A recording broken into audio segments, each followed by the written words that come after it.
نحمدہ ونصلی علی رسولہ الکریم۔ محترم دوستو، فضائل قرآن کے سلسلے میں جو ہماری تعلیم چل رہی ہے، آج اس کا 13واں حصہ پیش خدمت ہے۔ حدیث نمبر 32۔ جابر رضی اللہ عنہ نے حضور اقدس صلی اللہ علیہ وسلم سے نقل کیا ہے کہ قرآن پاک ایسا شفیع ہے جس کی شفاعت قبول کی گئی، اور ایسا جھگڑالو ہے جس کا جھگڑا تسلیم کر لیا گیا۔ جو شخص اس کو اپنے آگے رکھے اس کو یہ جنت کی طرف کھینچتا ہے، اور جو اس کو پس پشت ڈال دے اس کو یہ جہنم میں گرا دیتا ہے۔ یعنی جس کی یہ شفاعت کرتا ہے اس کی شفاعت حق تعالی شانہ کیا مقبول ہے، اور جس کے بارے میں یہ جھگڑا کرتا ہے، اور جھگڑے کی تفصیل حدیث نمبر 8 کے ذیل میں گزر چکی ہے کہ اپنی رعایت رکھنے والوں کے لیے درجات کے بڑھانے میں اللہ کے دربار میں جھگڑتا ہے، اور اپنی حق تلفی کرنے والوں سے مطالبہ کرتا ہے کہ میرا حق کیوں نہیں ادا کیا۔ جو شخص اس کو اپنے پاس رکھ لے، یعنی اس کا اتباع اور اس کی پیروی اپنا دستور العمل بنا لے، اس کو جنت میں پہنچا دیتا ہے، اور جو اس کو پس پشت ڈال دے یعنی اس کا اتباع نہ کرے اس کا جہنم میں گرنا ظاہر ہے۔ بندے کے نزدیک کلام پاک کے ساتھ لاپرواہی برتنا بھی اس کے مفہوم میں داخل ہو سکتا ہے۔ متعدد احادیث میں کلام اللہ شریف کے ساتھ بے پرواہی پر وعیدیں وارد ہوئی ہیں۔ بخاری شریف کی اس طویل حدیث میں جس میں نبی کریم صلی اللہ علیہ وسلم کو بعض سزاؤں کی سیر کرائی گئی، ایک شخص کا حال دکھلایا گیا جس کے سر پر ایک پتھر اس زور سے مارا جاتا تھا کہ اس کا سر کچل جاتا تھا۔ حضور صلی اللہ علیہ وسلم کے دریافت فرمانے پر بتلایا گیا کہ اس شخص کو حق تعالی شانہ نے اپنا کلام پاک سکھلایا تھا، مگر اس نے نہ شب کو اس کی تلاوت کی نہ دن میں اس پر عمل کیا، لہٰذا قیامت تک اس کے ساتھ یہی معاملہ رہے گا۔ حق تعالی شانہ اپنے لطف کے ساتھ اپنے عذاب سے محفوظ رکھیں کہ در حقیقت کلام اللہ شریف اتنی بڑی نعمت ہے کہ اس کے ساتھ بے توجہی پر جو سزا دی جاوے مناسب ہے۔ حدیث نمبر 33۔ حضرت عبداللہ بن عمر رضی اللہ عنہ حضور صلی اللہ علیہ وسلم سے نقل کرتے ہیں کہ روزہ اور قرآن شریف دونوں بندے کے لیے شفاعت کرتے ہیں۔ روزہ عرض کرتا ہے کہ یا اللہ، میں نے اس کو دن میں کھانے پینے سے روکے رکھا، میری شفاعت قبول کیجیے۔ اور قرآن شریف کہتا ہے کہ یا اللہ، میں نے رات کو اس کو سونے سے روکا، میری شفاعت قبول کیجیے۔ پس دونوں کی شفاعت قبول کی جاتی ہے۔ ترغیب میں الطعام والشراب کا لفظ ہے جس کا ترجمہ کیا گیا۔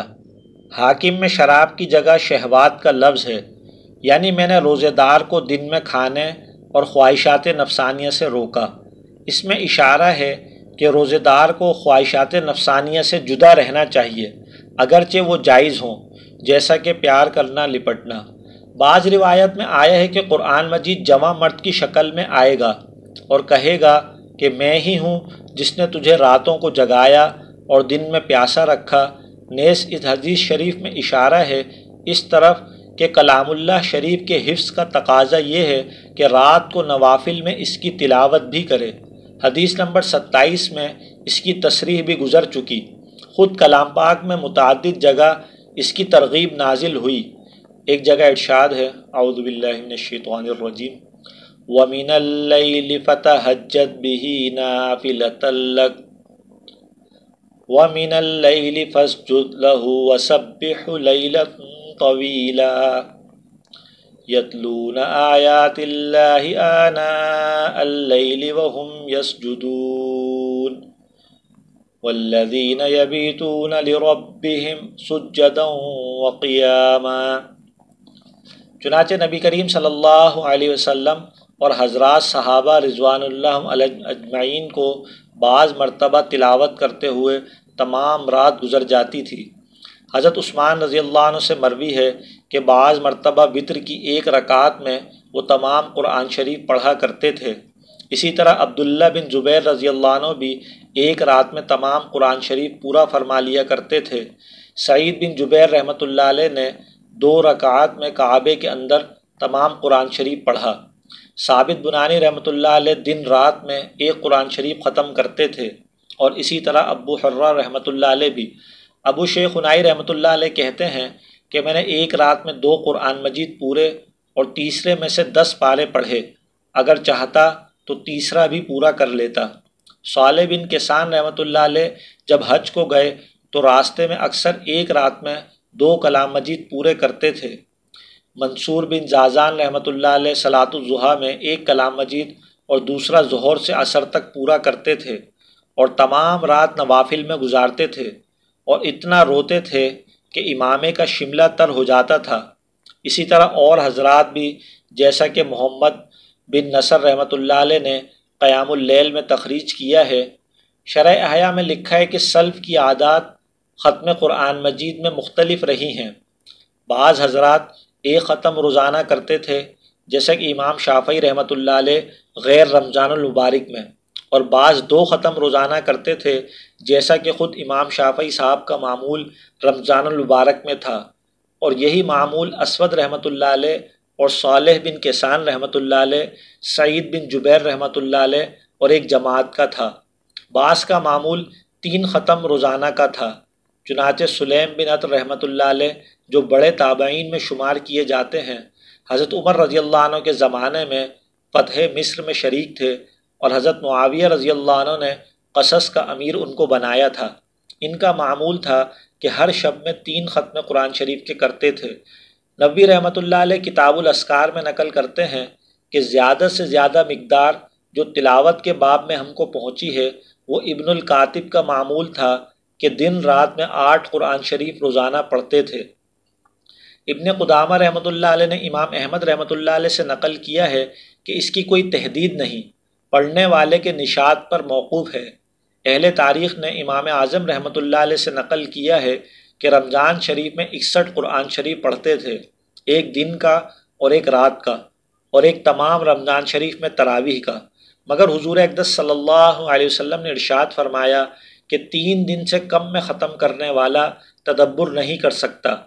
اسی وجہ سے ابن حزم رحمۃ اللہ علیہ وغیرہ نے 3 دن سے کم میں ختم کو حرام بتلایا ہے۔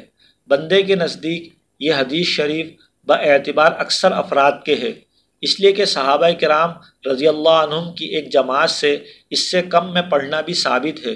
اسی طرح زیادتی میں بھی جمہور کے نزدیک تحدید نہیں، جتنے ایام میں بسہولت ہو سکے کلام مجید ختم کرے، مگر بعض علماء کا مذہب ہے کہ 40 دن سے زائد ایک قرآن شریف میں خرچ نہ ہوں، جس کا حاصل یہ ہے کہ کم از کم 3 پاؤ روزانہ پڑھنا ضروری ہے۔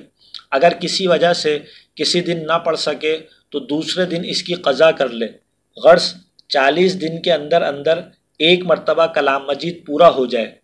جمہور کے نزدیک اگرچہ یہ ضروری نہیں، مگر جب بعض علماء کا مذہب ہے تو احتیاط اس میں ہے کہ اس سے کم نہ ہو، نیز بعض احادیث سے اس کی تائید بھی ہوتی ہے۔ صاحب مجمع نے ایک حدیث نقل کی ہے کہ جس شخص نے قرآن شریف 40 رات میں ختم کیا اس نے بہت دیر کی۔ بعض علماء کا فتویٰ ہے کہ ہر مہینے میں ایک ختم کرنا چاہیے، اور بہتر یہ ہے کہ 7 روز میں ایک کلام مجید ختم کر لے، کہ صحابہ کا معمول عامہ یہی نقل کیا جاتا ہے۔ جمعے کے روز شروع کرے اور 7 روز میں ایک منزل روزانہ کر کے پنجشنبہ کے روز ختم کر لے۔ امام صاحب رحمۃ اللہ علیہ کا مقولہ پہلے گزر چکا کہ سال میں 2 مرتبہ ختم قرآن کرنا قرآن شریف کا حق ہے، لہذا اس سے کم کسی طرح نہ ہونا چاہیے۔ ایک حدیث میں وارد ہے کہ کلام پاک کا ختم اگر دن کے شروع میں ہو تو تمام دن، اور رات کے شروع میں ہو تو تمام رات ملائکہ اس کے لیے رحمت کی دعا کرتے ہیں۔ اس سے بعض مشائخ نے استنباط فرمایا ہے کہ گرمی کے ایام میں دن کے ابتدا میں ختم کرے اور موسم سرما میں ابتدائی شب میں، تاکہ بہت سا وقت ملائکہ کی دعا کا میسر ہو۔